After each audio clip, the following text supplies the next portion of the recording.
मध्ये आपलं स्वागत आहे। बुलेटिनची सुरुवात करूयात हेडलाईन्स पाहून। Headlines brought to you by Chitale बंधू।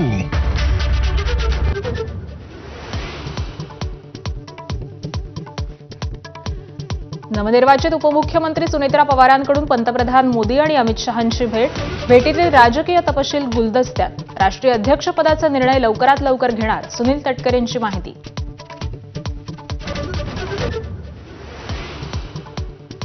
आमच्या पक्षाचा निर्णय घेण्याचा आम्हाला अधिकार, सुनेत्रांच्या शपथविधीबाबत रोहित पवारांनी घेतलेल्या आक्षेपांना सुनील तटकरेंचं उत्तर। तर अपघाताच्या संशयाबाबत पुरावे द्या, तटकरेंचं आव्हान।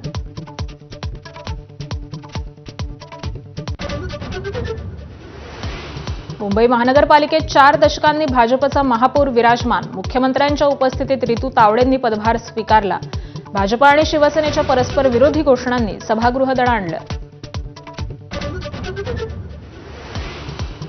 चंद्रपुरात काँग्रेसच्या मनमानीमुळेच सत्ता स्थापनेसाठी भाजपला पाठिंबा, ठाकरे गटाचा दावा। तर कारमध्येच भाजपसोबतच्या युतीची अंतिम चर्चा झाल्याचीही माहिती। संभाजीनगरातल्या घटनेनं महाराष्ट्र हादरला। 6वीतल्या 4 विद्यार्थ्यांकडून वर्गमित्रावर लैंगिक अत्याचार।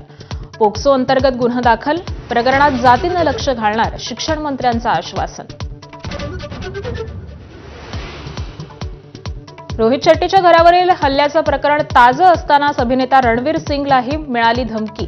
तर सलमान खानच्या मेव्हण्यालाही धमकीचा ईमेल आल्याची माहिती। तपास यंत्रणा कामाला।